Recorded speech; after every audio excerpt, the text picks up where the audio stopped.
it's a big show. Welcome to the Fade Route It's a big bad show tonight. with DNZ. Yeah, it's a big show. Here are your hosts, Cracking up, telling them lies. DNZ.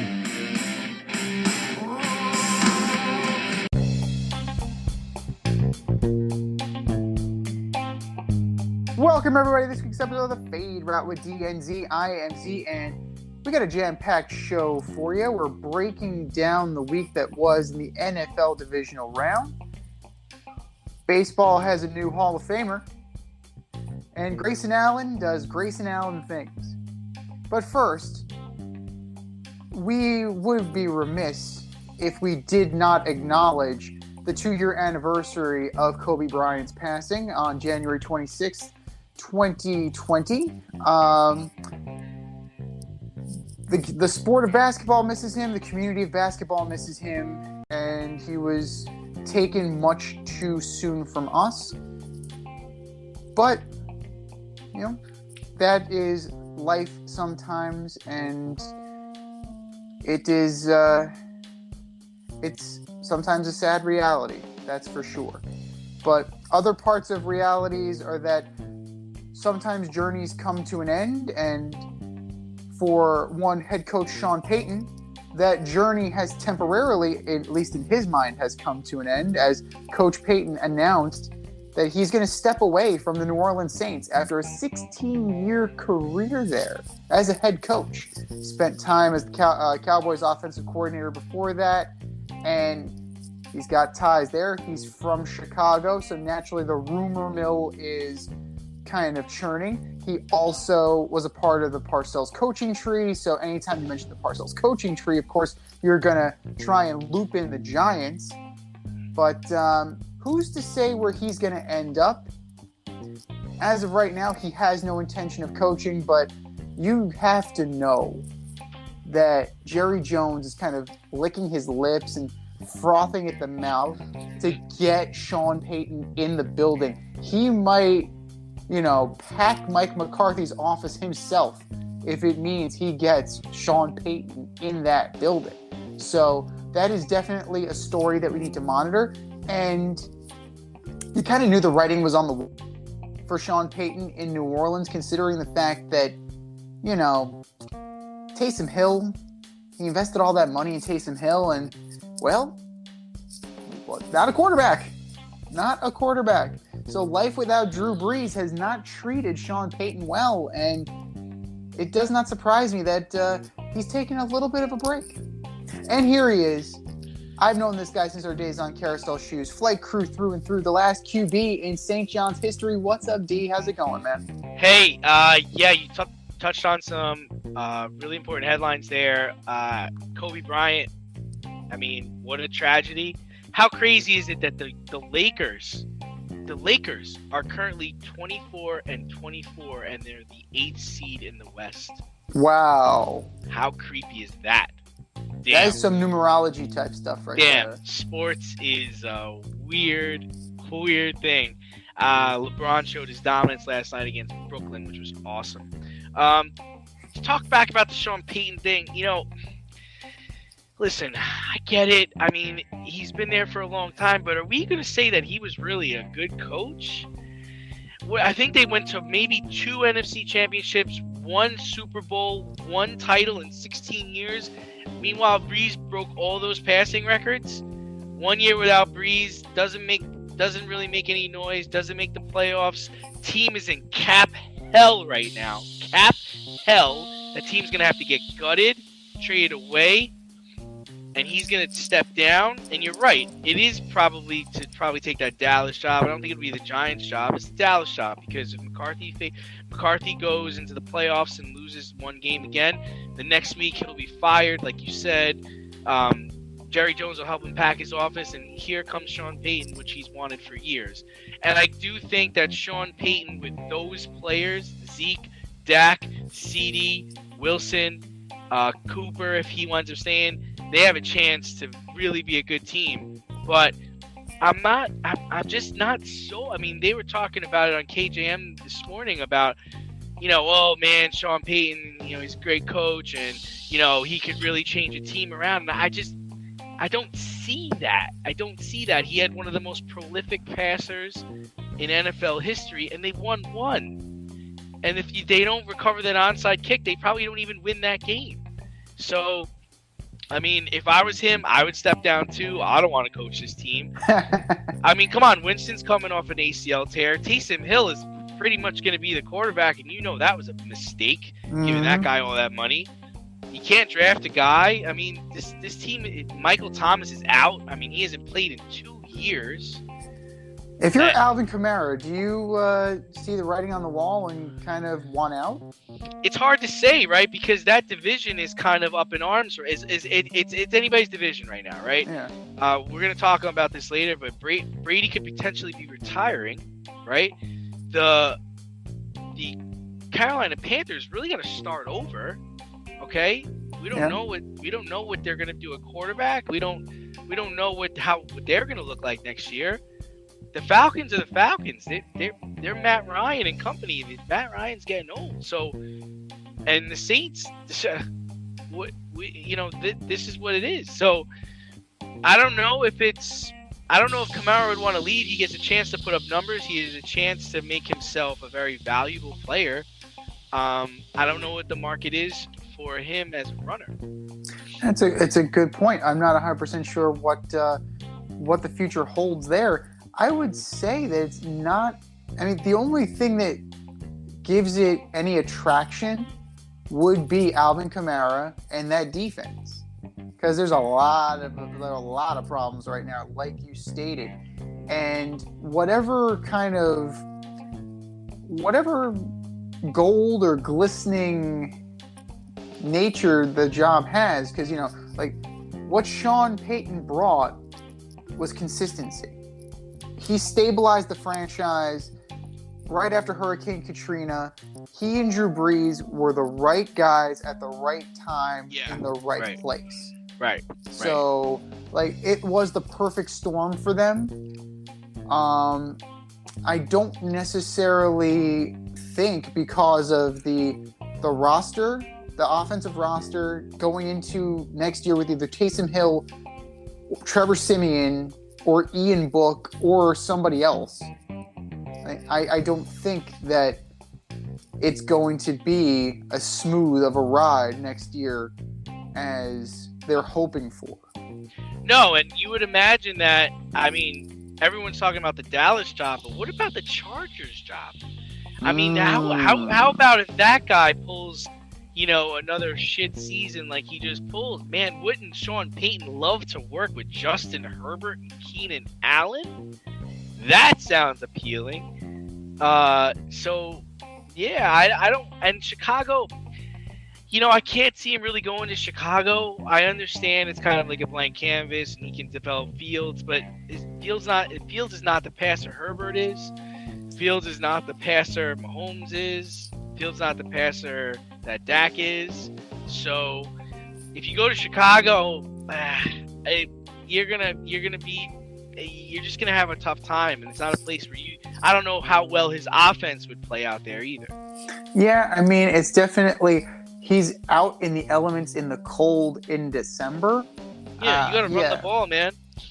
Yeah, I mean, the one thing is that he does come from the Parcells tree, and Parcells was all about running the ball. Is your hair thinning or is your hairline receding?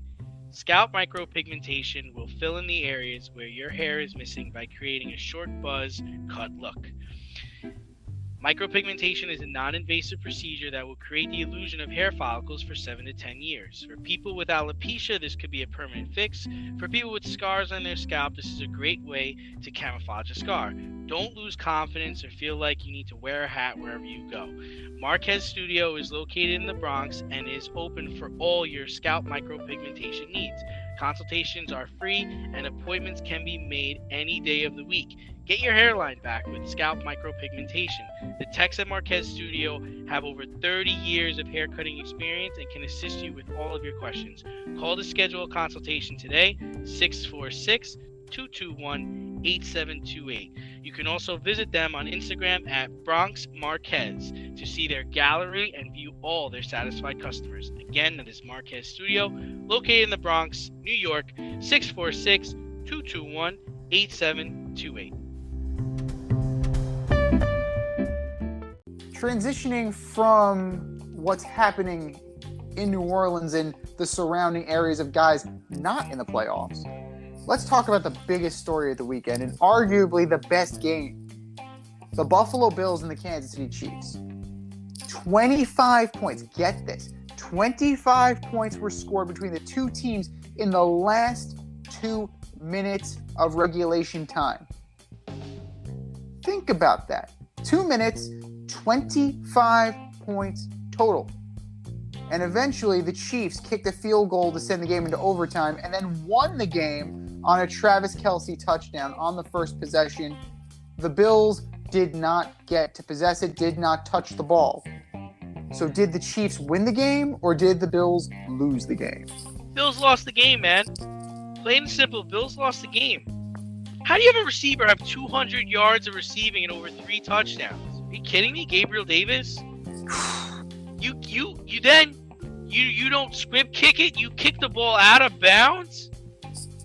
They get the ball to 25. What are you guys doing? They've got to go. They go 46 yards in 14 seconds and kick a field goal. How do you let that happen? I don't want to hear that that Buffalo would have won if they won the coin toss. Bullshit, man. They were up. They gave the ball back to them. Stop someone. Play football. Football is made up of offense and defense. Stop somebody. Squib kick it. How about this? How about you hold Travis Kelce? Hold him. Don't let him go 5 yards. Let them call the holding penalty. 8 seconds run off the clock. It's a 5-yard penalty, automatic first down. There's no way they're getting downfield in 8 seconds and kicking a field goal. Like, where's your head at? Where's your head at, Sean McDermott? Where's your head? You cannot allow the team to cross the 50-yard line. And you say it was probably the best game of the weekend. I would argue it was the worst. There was no defense. Nobody played defense. People were running wide open. People falling down. It's not even raining. There's no snow. Why are you falling on the floor? Guy gives a little deacon. He's wide open in the end zone, man. I mean, how are you relying on linebacker Milano to cover Tyreek Hill with the game tied? He catches the ball 15 yards downfield and takes it to the house. Does the peace sign while the players are ahead of him. I don't know. I'm sorry to get all fired up, but I couldn't believe what I was watching. And I like Allen, and Allen's a beast. Poor kid threw 9 touchdowns and 0 interceptions in the playoffs, and he's going home. Come on, man.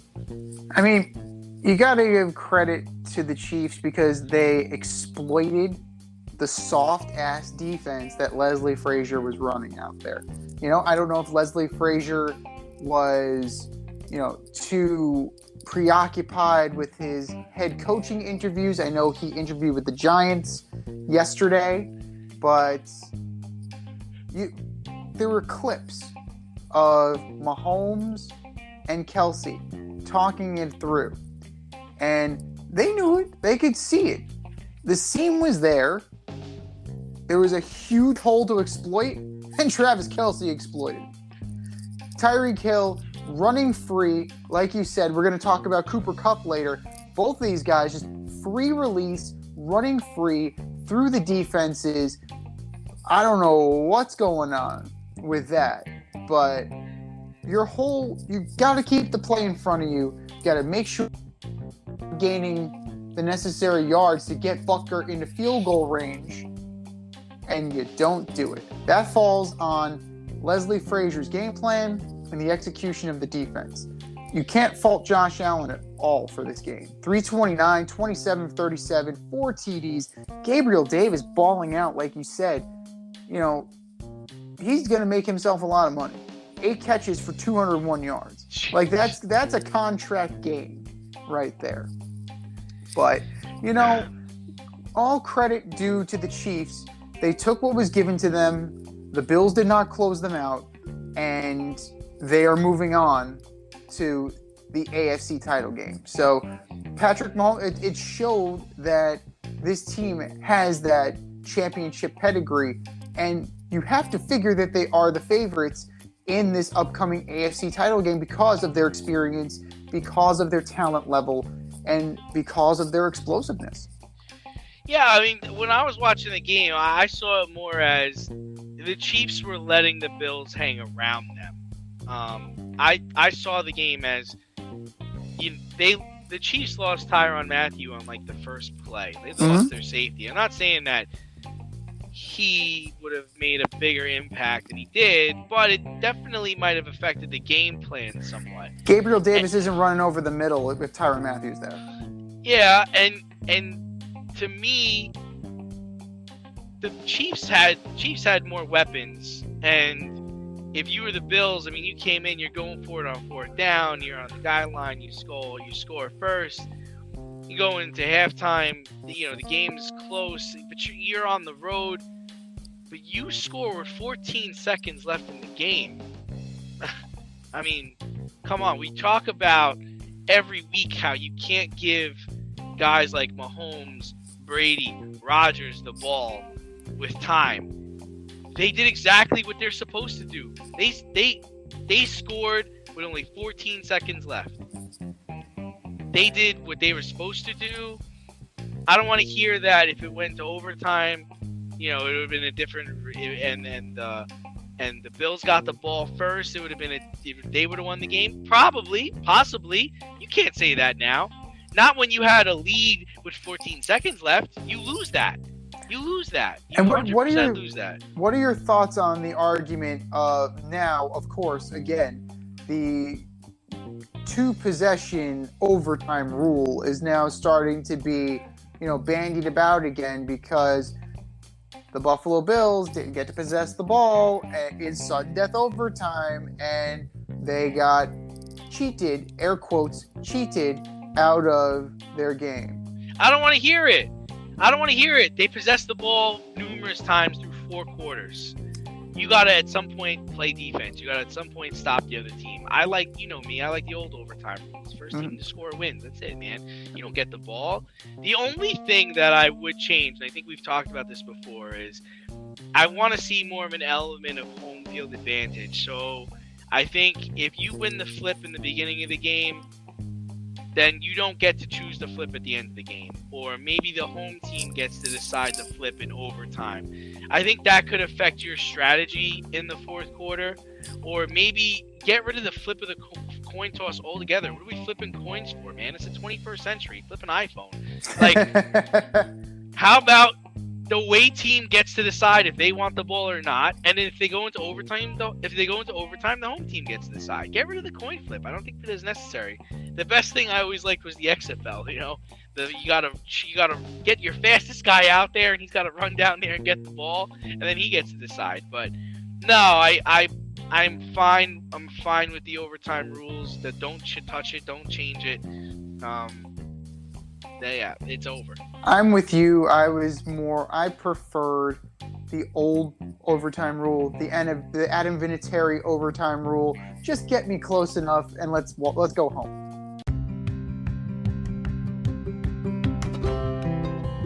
Do you love brownies?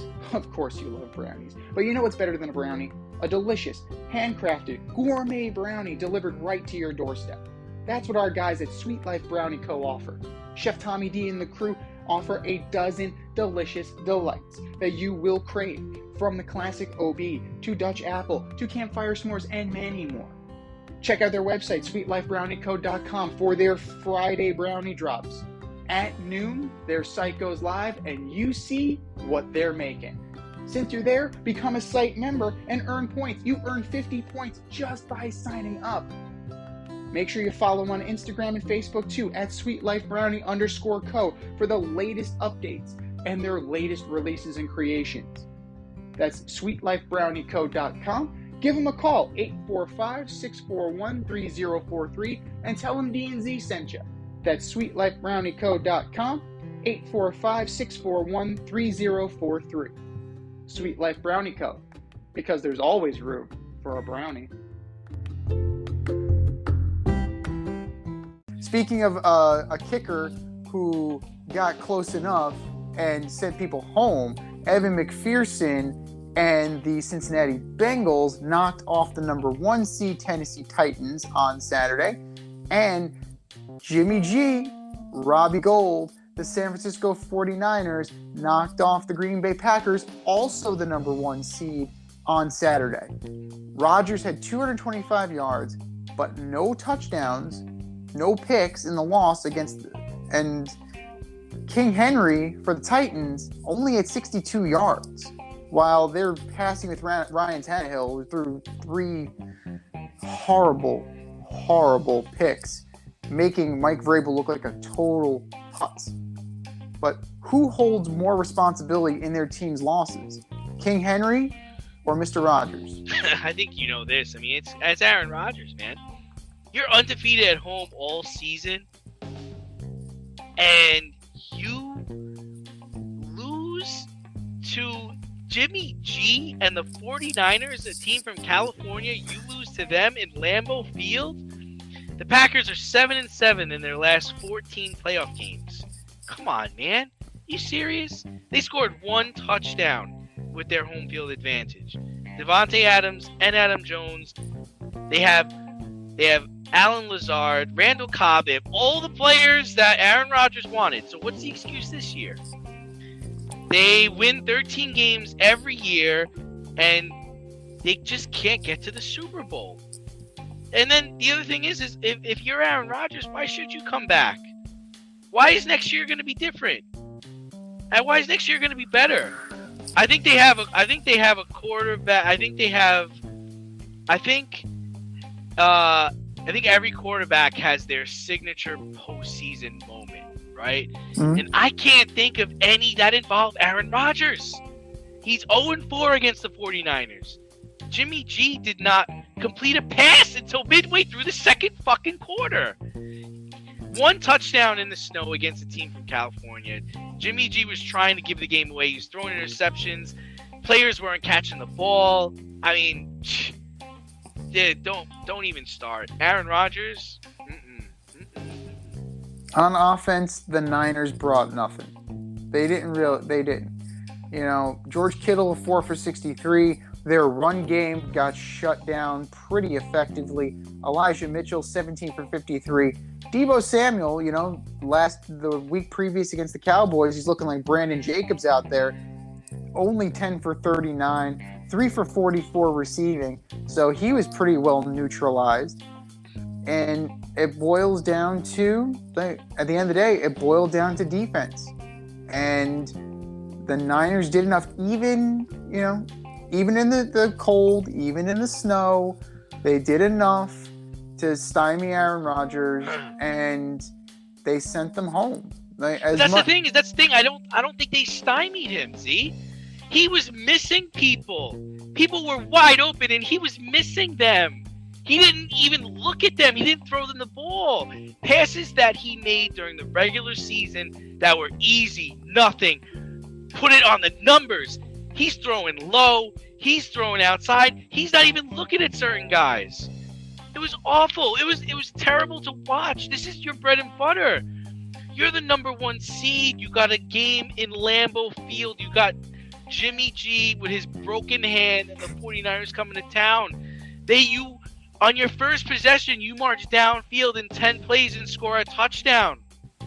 And then you don't score any touchdowns for the rest of the game? What changed?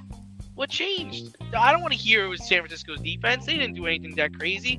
The only thing that they did crazy was they blocked the punt, right? And that was the biggest thing. They blocked field goal, blocked punt. Field goal, block punt, return the thing for the touchdown. But Aaron missing people.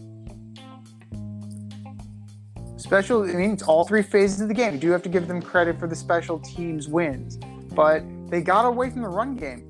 What the Green Bay touchdown was a rushing touchdown. Yeah, you're right. A.J. Dillon had 7 carries in the game. 7. Yeah. Aaron Jones had 12. It's not like it was 33-10 where they had to pass. This is a closely contested game the entire way through. And this speaks to Matt LaFleur. LaFleur. The loser LaFleur. LaFleur. Yeah, you're throwing the ball all over the field. What was most effective for you? Running the football. He doesn't get it. You have the most complete team in the NFC, right? You had Brady, his line was injured. Antonio Brown went AWOL. Godwin's gone. Godwin's gone. Jimmy G has half a hand.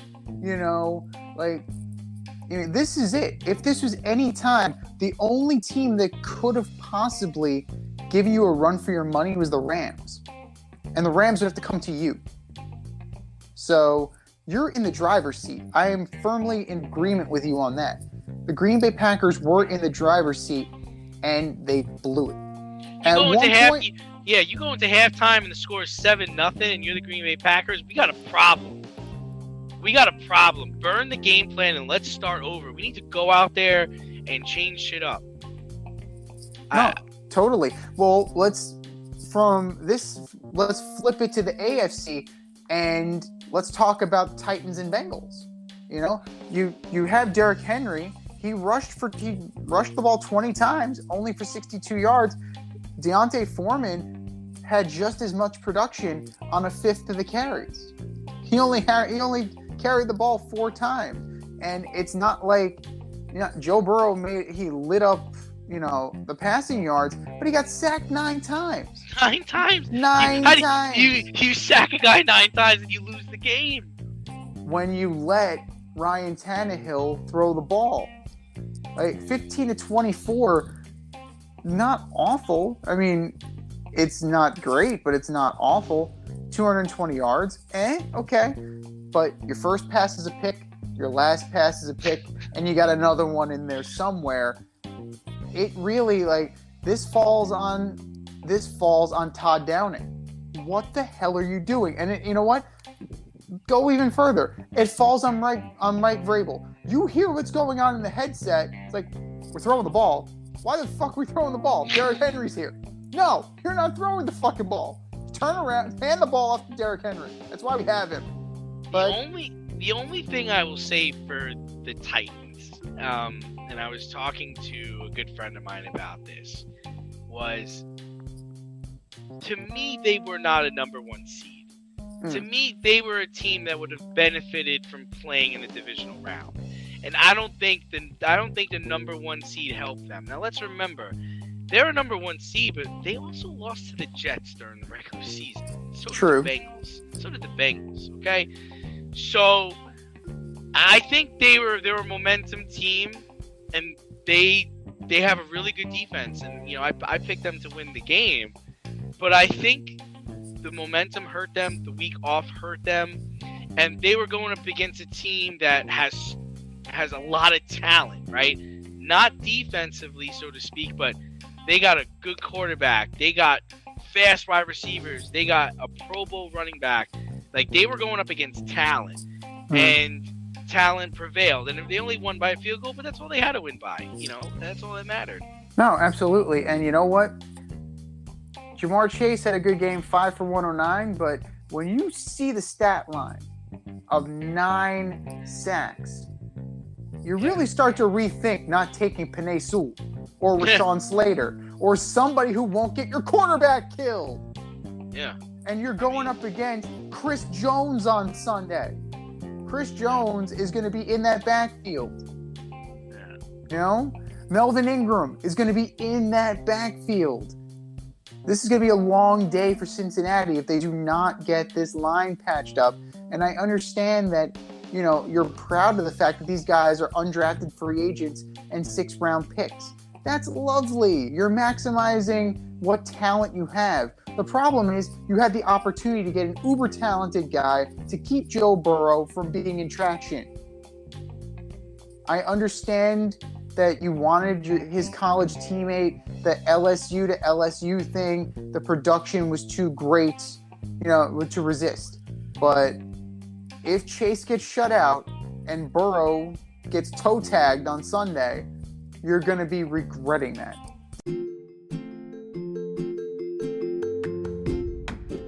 You can't help but smile when you see a balloon. The simplest occasion is a party. Westchester Pop Stars, located in New Rochelle, New York, offers balloon styling and decor for all life's events. Birthdays, anniversaries, weddings, showers, school and corporate events, store openings, or just because.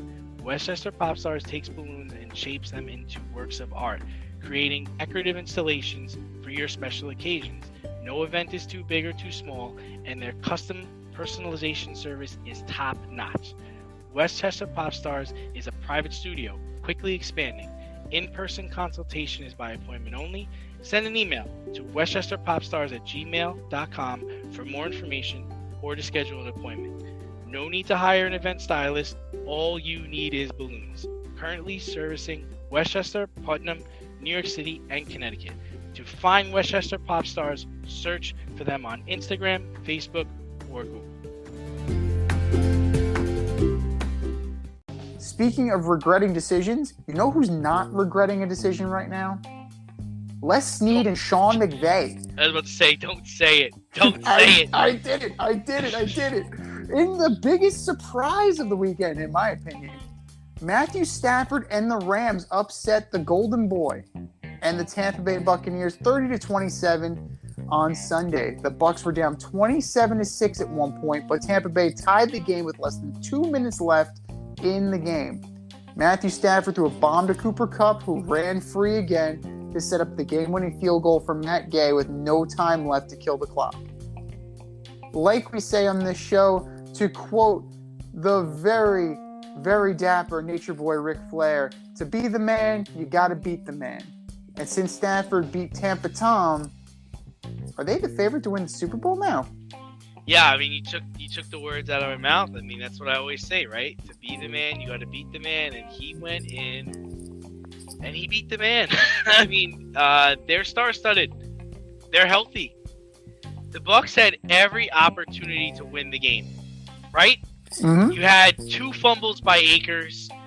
They had the snap that went over Stafford's head after Brady gets stripped. They came back from being down 27-6 to tie the game. Looks like we're going into overtime. And oh wait, Antoine Winfield lets the best receiver on the field get behind him, and then he tackles him so that the game-winning field goal could get kicked. You know, I was watching the game and I was telling myself, you know, Tampa doesn't deserve to win this game, especially the way they played the first 3 quarters. But then I was like, well, wait a minute. The Rams don't deserve to win this game either because they're letting them right back in. You know, what more can you say? To me, in my personal opinion, it looked like Tampa did not come ready to play. And that's unfortunate. That's really unfortunate. You think about Tom Brady and where he came from with New England and, you know, staying focused, watching film, getting ready to play, and that's not what this looked like. This looked like a team that was loafing all week, thought the Rams were going to come in, and, you know, we got Tampa Tom, and Fournette's coming back, Shaq Barrett's going to play, we just stomped on the Eagles, we're going to stomp on the Rams, and that's not what played out. I mean, and then after the game, you hear Tom, and he sounds so disappointed, right? It sounds like he's almost like, I don't even know if I really want to come back. Because I think for him, he's such a regimental person. And I think Tampa is a much more relaxed scene. And I'm not sure if he comes back, that they're going to be able to do better. It's just too much of a relaxed atmosphere. And I don't see him coming back. Well, last year he went to Tampa Bay and he was determined to prove a point. He proved that point. But just because he could stay motivated doesn't mean that the other guys can stay motivated exactly. Because everybody got paid. Everybody got their championship. Everybody got their ring. They returned the whole team. Right. Nobody there is hungry. There ain't nobody there is hungry. Yeah, there's only one guy who you know is going to be there along with Brady, and that's Gronk. Because he's been doing it ever since he got drafted out of Arizona. Like, this has been the Brady and Gronk show. But, you know, it was not a clean game by any means necessary. They got to Brady routinely. Tristan Wirfs, huge loss. And, you know, not having Godwin and not having Antonio Brown for all the headaches he caused, you know, eventually that stuff catches up with you. And they definitely were able to get Brady off his spot. He looked rattled. He looked pressured. And he got dropped routinely. Another thing that definitely was a highlight of this was Sean Hockley. And that lame-ass personal foul, you know, on taunting on Ndamukong Suh for wagging his finger at Matthew Stafford. Like, okay, that's fine. And then the unsportsmanlike conduct penalty on Brady. It's the first time he's ever been called for unsportsmanlike conduct in his career. And it happens in arguably the biggest game of his career right now. What are your thoughts on that? Did Hockley call it too tight? Was he calling it just right? What do you think about that? I'm not going to make excuses, but you see Tyreek Hill running down the sideline giving the peace sign to the players he's passing. Is that unsportsmanlike conduct? The other thing I thought that was a miss, and I haven't double checked, I haven't looked at the rules, but it seems a little odd to me that on the fourth down, Eric Weddle lays out Mike Evans. Oh, I forgot about that one. Gets a personal foul penalty, but because it was an incomplete pass, it's a 15-yard penalty after the Rams get the ball. So does that mean if there was a personal foul against the quarterback, that the Rams would still get the ball too? How does that work, right? Like, let's say Brady threw a pass and then he got hit after the play, and that was a personal foul. Don't they get 15 yards and keep the ball? Why is it different if it's a pass? No, it's a great question. I mean, I thought they missed that. I didn't see anybody talk about it after the game, but I was like, wait a minute, how does that personal foul work? If, you know, does the receiver get less of a benefit than the quarterback does? Well, we know that's true, but that's neither here nor there. But it should have benefited. It definitely should have benefited Tampa. And I don't know if that. I need to look at the rule. I need to see the interpretation of that rule because that seems a little off. I mean, it wasn't pass. It was pass. It wasn't pass interference because it came after the play. That's true, but I don't know. It seems a little wonky to me. And like you, I was watching the game with my girl, and I turned to her, and she turned to me, and we were like, what? Yeah, I would think that rule needs to change ASAP if that's really the rule. I mean, why? If it's a personal foul, it's a personal foul. Why would you change possession? But to go back to your question, I'm not going to say personal fouls really change the game. I don't know what was said or what was done. You got to let the guys play, especially in this game. You gotta kind of swallow your whistle on some stuff. Yeah, because that Ndamukong Suh finger wag cost them 15 yards, and I think 2 plays later they're in the end zone. So, like, that's a little egregious, and that's something that needs to be cleaned up. Looking to break into broadcast media, web development, social media marketing, or filmmaking? Then CSB is the program for you. From day one, you'll be trained hands-on by industry pros like friend of the show Rob Adams, whose goal is to get you trained and get you working in months, not years. CSB offers 8 and 16-week programs in small class sizes designed to give you the personalized attention you need. If you can make it in person, there are 5 East Coast locations. If you can't, they offer virtual classes too. How great is that? And once you graduate, you become part of the alumni network that gets you to the front of the line. Trust me, I'm an alum myself. Go to gocsb.com today, request more info, set up a studio tour, and who knows, you may very well be on your way to a career in broadcast media. That's gocsb.com and tell them Z sent you. gocsb.com.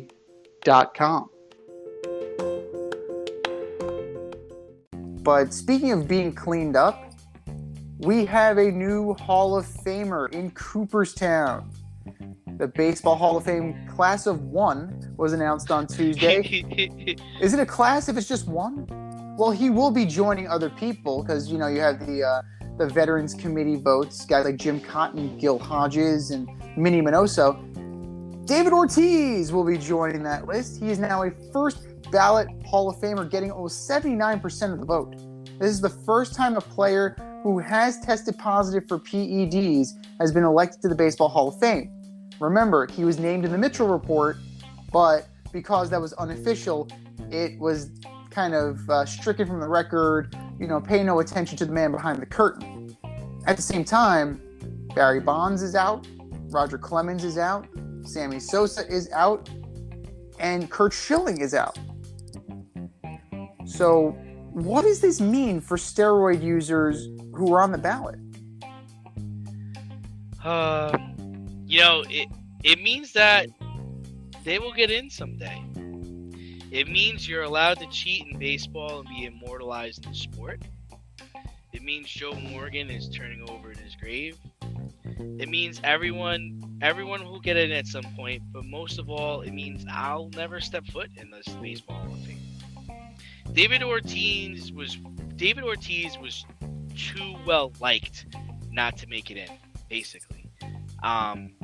People were able to see past his PED accusations or his PED use, and we're like, man, this guy represented Boston. This guy was the face of the franchise. He broke the curse.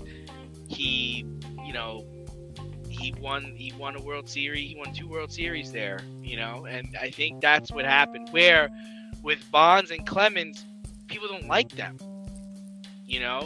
The only problem I have, and I was listening to a couple of other podcasts today, and I can't recall who it was, but he brought up a good point. He's like, Roger Clemens and Barry Bonds were good before they did steroids. They did steroids, and it allowed them to last longer, probably put up better numbers. If you think about Roger Clemens, I think he did it when he was with Toronto. He got the back-to-back Cy Youngs, and then he winds up going to the Yankees, and he prolongs his career. Bonds went from hitting 40 home runs to hitting 60 home runs, and he got enormous, right? But they were pretty good players, and they were pretty on pace to probably get into the Hall of Fame. But you look at Ortiz, I mean, he was on the Twins, and then all of a sudden he goes to Boston, and then we see him start to put up numbers. So that's where I have the problem. And the other problem is you got a guy like Bud Selig, who was the commissioner of the league when the steroid era was happening, and he knew it was happening, and he got into the Hall of Fame. So it's and just to be quite honest with you, I've been listening to Jeff Passan the last 2 days. I'm sick and tired of him because he keeps painting them as victims. They're not victims. They chose to do what they did.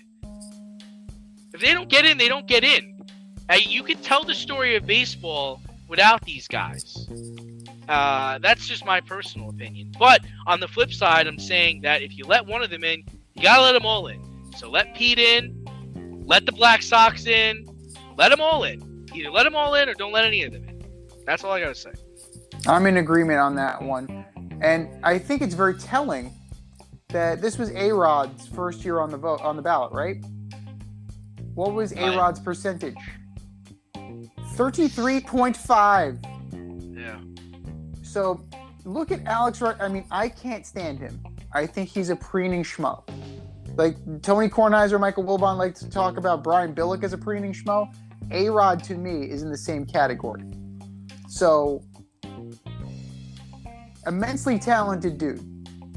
Didn't need to cheat, just like the other guys. Right. But they're making an example of him. Right. Bonds was in the 50s or 60s when he first got on. Clemens was in the 50s or 60s. He starts out at 33.5. That is very telling.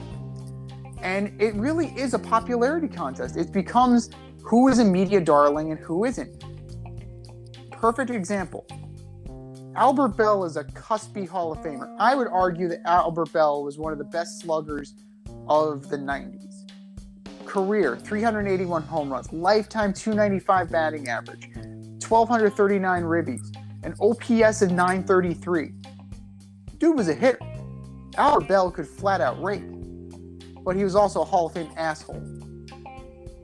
So he didn't sniff the vote, right? He didn't sniff the ballot. It's on record that the media punished Jim Rice for being a prick, and then they finally let him in. They threw him a bone. So let's not pretend that this isn't some kind of popularity contest and, you know, we're going to grease the palms of the guys that were nice to us and gave us access. That's just a crock. So there needs to be a better way of determining, or a better way of deciding who that's going to be. Now, Curt Schilling is another Hall of Fame asshole, but you know, maybe he's onto something with just having a committee of veteran players. You know, like, let my peers decide if I'm good enough to be in the Hall. Yeah. Because what's going to happen is eventually he's going to get in the Hall of Fame. All these guys are going to get in the Hall of Fame because there's going to be some committee like 10 or 20 years down the line, maybe 30 years down the line, and they're going to look past it. Manny Ramirez is going to get in with them because, you know, another guy, Manny could flat out hit. He didn't need the performance-enhancing drugs, but he was one of the best hitters of a generation. And it will happen where these guys get in. I don't know if Pete Rose is ever going to get in. I don't know if the Black Sox get in. But at the same time, I'm with you 100% lockstep. If baseball is a museum, if baseball's Hall of Fame is a museum designed to tell the story, you can't leave that chapter out, as my dad used to say. If you're writing a book, you don't write an incomplete book.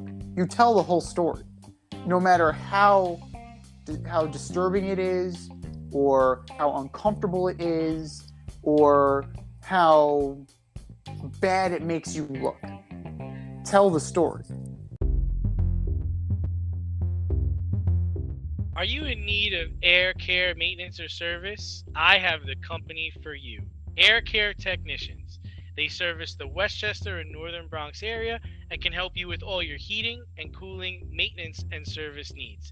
Just give them a call at 914-315-1547. Again, that's 914-315-1547. Or shoot them an email at aircaretechnicians@gmail.com. These guys are the real deal, as they are veteran-owned, licensed, and insured. Make sure to tell them that D&Z sent you. And speaking of telling a story, do I have a story for you? There once was a man named Grayson Allen, who was a dirtbag at Duke, a very dirty player in college.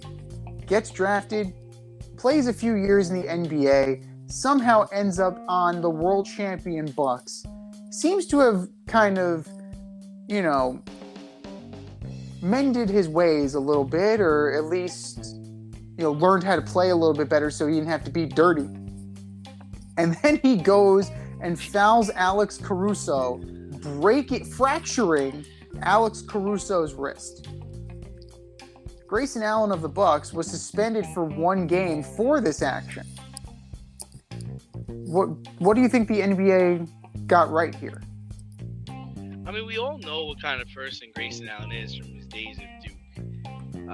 But like you said, he's been a model citizen in the NBA for quite some time. Probably because he hasn't been able to stay on the NBA level, spending time in the G League for most of his career. The league did what it could, I think, based on how they punish kind of like first-time offenders, or offenders in this case. So I'm not mad at the league. I think they did what they could. However, and this is kind of old school here, The Bucks play the Bulls again on March 4th. If Grayson Allen plays in that game, the Bulls should let him go in for a layup and take care of him. And that's all. A little old school justice. That's all. That's it. I mean, we don't have the ability to show the clip, but Caruso's going to the basket for a layup, and Grayson Allen pretty much runs alongside of him, grabs him by the arm, and pulls him down. Does not go for the ball, pulls him down, and then laughs about it as he's told that he's been ejected from the game. That's a problem. Didn't go to Alex Caruso and be like, oh man, I'm so sorry, are you okay? Like, didn't do any of that. So that's where I am with it.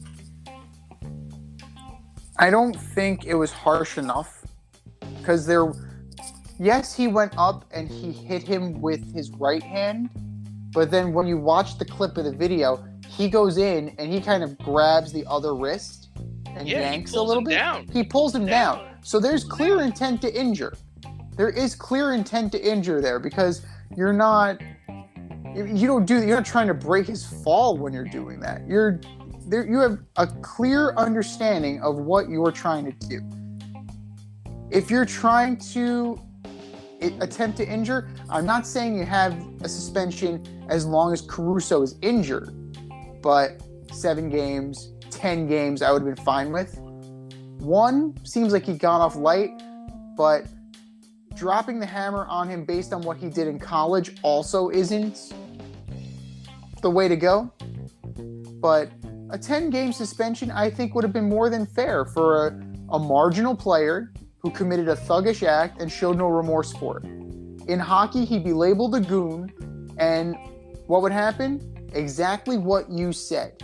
They would send out the goon, they'd drop the gloves, and they'd beat the shit out of him. And that's probably what's going to happen in some form or fashion the next time Grayson Allen plays the Bulls. He deserves it. That's what should happen. But transitioning from professional basketball to college basketball, Auburn. Yes, Auburn. That Auburn, the football school. They are the number 1 team in the country in men's basketball. Under head coach Bruce Pearl of Wisconsin-Milwaukee fame, of Tennessee fame, and possibly Louisville fame, as he's been tied to that job now that Chris Mack has been fired. Does this mean anything at this point in the year that Auburn is number 1? Or is it almost that time for Bruce Pearl to leave due to scandal? At first glance, I thought to myself, no, it's not a big deal. Because we were 2 months away from the NCAA tournament, and they're not the best team in the country. I mean, they're number 1, but they're not really the best team in the country. But then the more I thought about it, I was like, man, it's the first time in the history of the program that they're number 1 in college basketball. And then this is something not even Charles Barkley accomplished. And the other part is let's look at the redeeming side of Bruce Pearl. Let's be positive about it. After all the scandals at Iowa, Milwaukee, and Tennessee, he's risen to the top again. I mean, I don't trust the guy, but I think this is certainly an accomplishment for him to be proud of, for the school to be proud of, for his team to be proud of. Well, definitely. It's the first time that it's ever been done at the school. But like you said, they're not a standout in any capacity. Only averaging 79.4 points per game. Yeah, I get it's college and scoring isn't as high in college, but that ranks 31st in the country. It's not like it's an offensive juggernaut, They're tied for 60th in rebounds per game. Okay, not that great there. Oh, decent. 15 assists per game. They're not playing super great defense. They're allowing 65.3 points per game. So, it's a good collective effort right now. You have guys like Jabari Smith, Wendell Green Jr., Walker Kessler. You have players there that are, contributing to the greater whole. And this season's just been a weird year because you've had Purdue at number 1 and they got trounced. nobody seems to want number one for very long this year. So it looks like it's going to be one of those years that it's going to be wide open. And I don't necessarily know if they're even a number one seed come tournament time when Selection Sunday comes. I'm not 100% sure that that's going to be the case. But at this point in time, it's a nice little footnote. It's a nice little story. But I don't know. And what are your thoughts on the Chris Mack firing? And should Bruce Pearl be interested in this? Because Louisville is more of a basketball school. He will get more attention than still, being at Auburn. But do you think this would be a good move for him, or should he stay under the radar? Oh yeah, a school like Louisville, riddled with scandals, sounds right up Bruce Pearl's alley. Well, that just means Iona's next. Yeah. No, I don't. No, I don't think so. I think he should stay at Auburn. This fits him. Louisville's got a lot of issues, and they don't seem to have anything under control. And I don't understand how they go from problem to problem there. They're such a big time powerhouse basketball school, but yet this seems to be hitting them from all sides all the time. So no, I don't think it's a move for him. He should stay with Auburn and see what else opens up. But I would stay away from schools that have trouble associated with them. It would be hilarious though, because we think about this. They would turn to Bruce Pearl after a controversy. Yeah. Because they still haven't recovered from Rick Pitino, right? They had Rick Pitino, now they have Chris Mack, and now we're gonna have this normalizing, stabilizing force, Bruce Pearl. It just sounds like a bad idea. I'm actually wondering that if Shire doesn't work out in Duke, if Duke is gonna go after Pitino, because we posted on the web, we posted on Insta. I was at the Iona game a couple weekends ago, and man, Pitino could still coach. He's got the Iona Gales. I think they're 13-3 or 14-3. They're headed towards probably another MAC title, and going to see him in a little school like Iona. He's big time. I could totally see if the Shire thing doesn't work out that Duke is calling. Or maybe even Chapel Hill calls him, right? That would definitely be interesting to see a guy with Pitino's stature. It would be very interesting to see how he fits in with the history and with the programs there, because generally speaking, they don't necessarily want the big name. They want to create the big name. Yeah. And that would be very interesting to see how. Because it feels like an oil and water situation, but it's definitely something I'm intrigued to see. And we both know that Rick Pitino is going to go big game hunting eventually, and vice versa. Big name colleges are going to be calling him. Iona is just a stop on the road. But it wouldn't surprise me if he was in the conversation, and it would be very interesting to see how he would fit in one of those big name schools.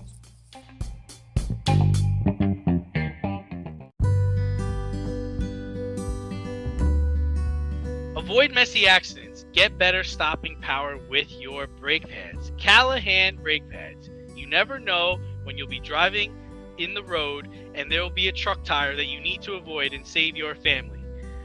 Callahan Auto. We really care about what's under your hood.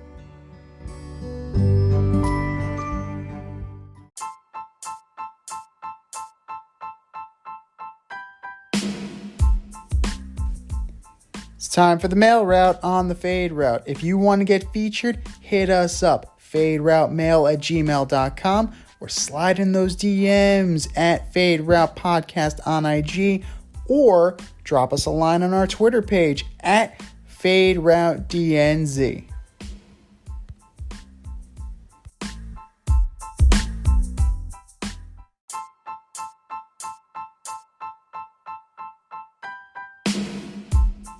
All right, boys and girls, we have a full mailbox for you today. If you want to be featured, email us at faderoutemail@gmail.com or slide in those DMs at FadeRouteDNZ on Twitter or Fade Route Podcast on IG. Our first email of the day comes from Dwight in Richmond, Virginia. Hey guys, we've seen a lot of coaches and GMs get fired since the regular season ended 3 weeks ago. How important is it for the NFL to have more minority head coaches and GMs in the pipeline?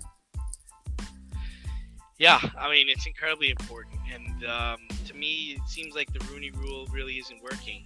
And I just don't get it. I don't understand how something like this happens. You have a team that has you have football teams that have so much diversity, but you don't have diversity among head coaches. You don't have diversity among GMs. You don't have any diversity among owners. And you wonder, at what point is this going to change? You can't tell me that Mike McCarthy was the only person capable of coaching the Dallas Cowboys. You can't tell me that Zach Taylor was the only person capable of coaching the Cincinnati Bengals. I mean, you're not even close to a 50-50 split. Right now, there's only one African American head coach in the league after Brian Flores recently got fired. So you gotta change, and I'm surprised it's taking this long. Well, the thing with the Rooney Rule is that teams now have figured out ways to circumvent it, right? So you'll interview a low-level special teams coach that you really don't have any interest in, and just like, oh, check the box. I fulfilled my end of the bargain. So in a way, they're dealing in bad faith. But to what you were saying, it's a boys' club, man. It's a good old boys' club. It's the same guys, the same owners, with the same coaches, the same GMs. It's a cannibalistic kind of environment. And it's very rare that new blood gets into the mix. So what you need is a reinvention of the Rooney Rule to where, you're not just using it as a formality. And I don't know how that looks, but it's something that needs to be addressed, and it needs to, whether it is the Fritz Pollard Alliance that is helping them write the rule, or if it's just, because now you have Chris Greer, you have Mike Tomlin, you have some very well-respected assistant coaches that are African American and Hispanic. You have more diversity at the middle management level, but you need to get them on the higher level. And maybe you need some inclusion from these folks and get their input on how to write this rule so that it can't be circumvented so easily by the guys at the top. Email number 2 coming from Jim in Elmwood Park. Hey, Jim. How's it going? Before the pandemic, Colin Kaepernick and other players caught flack for kneeling during the national anthem. At the time, Kaepernick and other players were trying to bring attention to social justice in America. Over the last 2 weeks, the NFL has had record-breaking viewership. Have people forgot about social injustice in America, or does time heal all wounds? Yeah, unfortunately, I do think people have forgotten. We had so many people speak out when the kneeling occurred, where they were saying, "Oh, I'm boycotting NFL. I'm not watching any more games." Guys, as a person who works in media, I've seen the ratings. People are watching the games. Yeah. So yeah, I do think, and think about it. I mean, we didn't talk at all. We haven't been talking at all at what players or coaches are doing during the national anthem. I couldn't tell you who stood, who kneeled, or what happened this weekend. I think at the time it brought attention to it, but if you look around, you read papers, and you see what's going on in the world, I think we are forgetting again. Well, I mean, you definitely have, it's coupled back with that first email. You have a lack of diversity, and you also, if you've been following the news lately, in minor league hockey, there were 2 instances last week of players making racist gestures towards African American players, and both guys got suspended. So this is a systemic issue right now that, it is just we're taking a step back into a very dangerous time right now. And, a lot of that has to do with, we're looking past each other. We're not willing to listen to each other. We're not willing to hear each other on certain issues, social injustice, racial injustice. It's got to be more than a phrase on the helmet. It's got to be a lot more than a phrase in the end zone. And we definitely need to do better as a culture and as a society in that. And sports is a microcosm of that. I think that people haven't forgotten so much is that it's definitely getting hijacked by the messages getting hijacked by people who you don't necessarily want to be spreading these agendas. So it's kind of, if we go back to Colin Kaepernick, for example, somehow got manipulated into a lack of respect for the military and a lack of patriotism, where it was a protest of police brutality, and it was a protest of improper law enforcement. So it's important that we not only hear each other, but we also kind of continue to bring up the issue and continue to clarify so that the message doesn't get hijacked and the story doesn't get hijacked. So that way it's always in the forefront of people's minds. Man, this is a heavy mailbox today. I don't know. What do you think, D? Is this let's see if we can find something to kind of like mellow it out a little bit. Let's see here. Here's one. All right. So from Celine in West Virginia, friend of the show, frequent emailer. Hey guys, it's almost time for the big unveiling. On February 2nd, the WFT is going to pick a new name and logo. The finalists are Red Hogs, Hogs, Warthogs, Commanders, Red Wolves, Wolves, Defenders, Admirals, Armada, Brigade, Presidents, or Washington Football Team. Is there a name you like or a name you think they might be leaning toward? I like the Commanders. I really hope they don't go to the Washington Football Team. I will be so disappointed if they just stick with that name. Commanders could be cool. I'm in for that. I know I've been hearing things about they really like Hogs and Red Hogs, but I'm in for Commanders. That would be my pick if I got to choose. Commanders would be a good one. Brigade is good.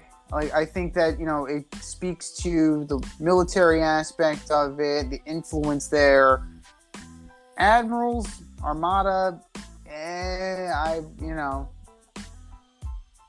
it's fine, I suppose, except it's really a naval kind of thing instead of but it kind of is what it is. Defenders isn't bad, but of the bunch, I gotta say Commanders and Brigade are the best. And if anything else, I don't know, Washington Football Team to me is third out of that list. The other ones, like the Wolves, Red Wolves, Red Hogs, the Hogs. Do you really want a pig on the side of your right? Or do you go Cleveland Brown and just go with the maroon helmets? I don't know what you do with that.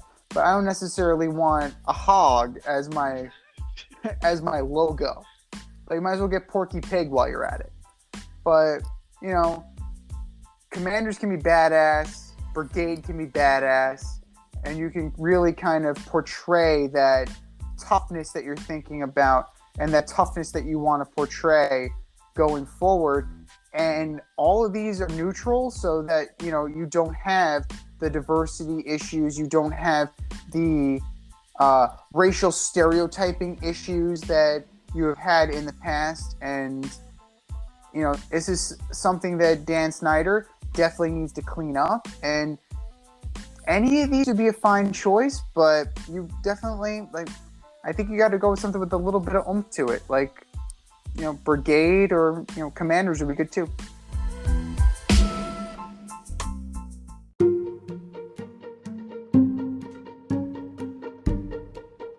The Fade Store presents the Alleged Superstar of the Week Award.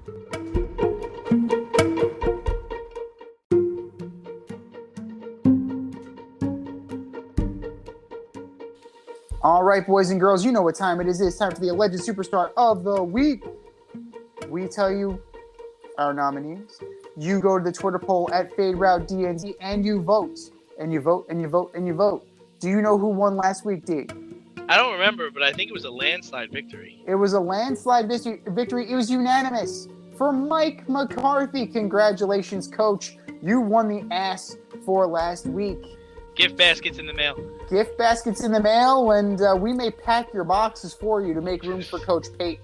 But I'm just saying. So, who are your nominees this week, D? Oh, this week it was really easy. First up for my alleged superstar of the week is a Mr. Aaron Rodgers. 0-4 against the 49ers, and you told them that they would pay since they didn't draft you. They paid all right. You've helped them advance. So, good job, Aaron. 225 yards in a home playoff game at Lambeau Field, missing throws, and losing to injured quarterback Jimmy G. Aaron Rodgers, you are my alleged superstar of the week. Next up, Antoine Winfield Jr., the safety for the Tampa Bay Bucks. The game is tied. You have one rule as a safety. Don't let anyone get behind you. You let Cooper Kupp, who had over 140 yards receiving with a touchdown, get behind you on the most pivotal play of the game. How do you not account for this guy pre-snap? How do you let this happen?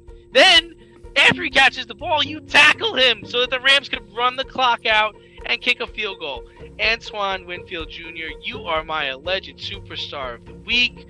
And last but not least, we just talked about him, Mr. Grayson Allen, forward on the Bucks, the Milwaukee Bucks, former first-round pick in NBA and former first-round pick and NCAA champion, pulled Alex Caruso to the ground during a layup attempt, causing Alex Caruso to fracture his wrist.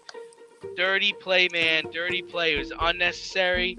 Grayson Allen, you are my alleged superstar of the week. What say you, Z? All good choices. All good choices, and very different from mine. So I will definitely, kudos to you for that. Like last week we had a little bit of crossover. This week we got some variety for you guys. I'm starting off with Ryan Tannehill for tossing 3 killer picks and shitting the bed against the Bengals, sending Cincy to its first AFC title game since 1988. Ryan Tannehill, you are my alleged superstar of the week. Leslie Frazier, D coordinator of the Buffalo Bills, for calling a soft, predictable defense that Patrick Mahomes and Travis Kelce shredded to a tie and ultimately beat the Bills. Leslie Frazier, you are my alleged superstar of the week. Sean Hockley, for not swallowing the whistle on 2 ridiculous penalties on Tampa Bay and their loss to the Rams. Really? Wagging your finger? That's taunting. Okay, Tyreek Hill is still holding up that peace sign. No problem. He did a backflip into the end zone this week? Did he do that this week? Maybe not. Sean Hockley, you are my alleged superstar of the week. And last but not least, the BBWAA for being the quote-unquote gatekeepers of baseball, yet letting PED user David Ortiz into Cooperstown because he was nice to you. BBWAA, you are my alleged superstar of the week. These are our nominees, ladies and gentlemen. Go to the Twitter poll when it is up and vote. And for our nominees,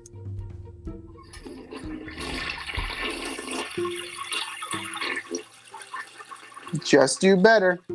Just do better.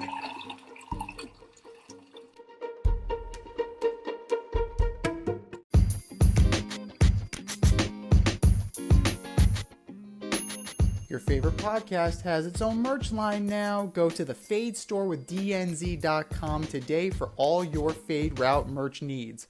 I'm talking tank tops, t-shirts, sweatshirts, like yoga pants, we got those too. Like some cool accessories, we got those too. And we're not done yet. We have so much more planned for you, but check out what we have today at the Fade Store with DNZ.com. That's the Fade Store with DNZ.com.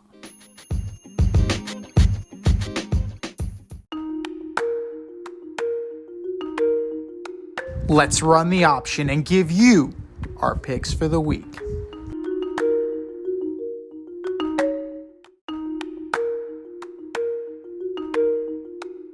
All right, boys and girls, is the option for conference championship weekend. How'd you do last week, brother? 1-3. Same. It was a rough weekend. It was a rough weekend. But we're Well, coming down to the wire. The Kansas City Chiefs, I think they bailed me out. Yeah, the Chiefs bailed me out too. Everything else was just... Oh, wait a minute. I'm sorry. I went 0-4. Just Ooh. realized I picked the Bills. So, thanks, Bills. They really helped me out. I went 0-4. First 0-4 of the year for me. Thank you very much.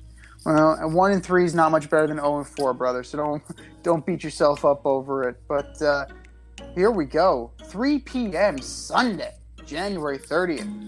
The Cincinnati Bengals going to Arrowhead to take on the Chiefs. Who you got? Yeah, I just can't see the Chiefs getting beat by the Bengals again. I mean, I just can't see that happening. And this is going to be their first title game. And pretty much the Chiefs showed up with their briefcases this year. So I got to go Chiefs on this one. It would be a great story if the Bengals went from last place to Super Bowl.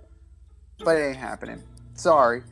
You got Mahomes, you got Kelsey, you got Hill. Chiefs. And 6:30 p.m., the Niners, led by Jimmy G, go into SoFi Stadium to take on the Rams. Yeah, it sucks. I can't believe I'm going to say this, but the Rams are going to win. It's hard to beat a team 3 times in a row. I can't imagine Jimmy G with his busted finger going in and winning this game. I can't see it as much as I want. Right? That to happen. I As want much it as to I happen want so Kyle bad. Shanahan, as much as I want Nick Bosa, as much as I want Deebo Samuel, I can't. The Rams are too talented and they're humming on all cylinders right now. It looks like we're gonna have a Chiefs-Rams Super Bowl. This has been the Fade Route with D&Z. Thanks for tuning in tonight. Catch our podcast on Wednesday nights on Anchor, Spotify, iHeartRadio, wherever you listen to your podcasts. Until next time, stay faded, everyone. We'll talk to you next week.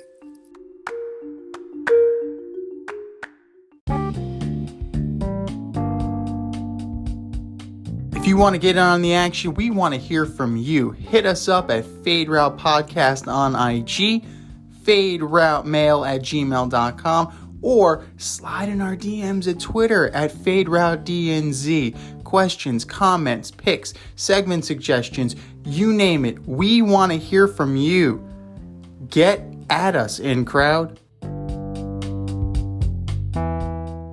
Thanks for listening to this episode of our podcast. If you like what you heard and want to hear more, be sure to like and subscribe on your favorite podcast platform. Rate us 5 stars, leave us a review, turn on subscription notifications, and tell your friends. Spread the word, spread it wide.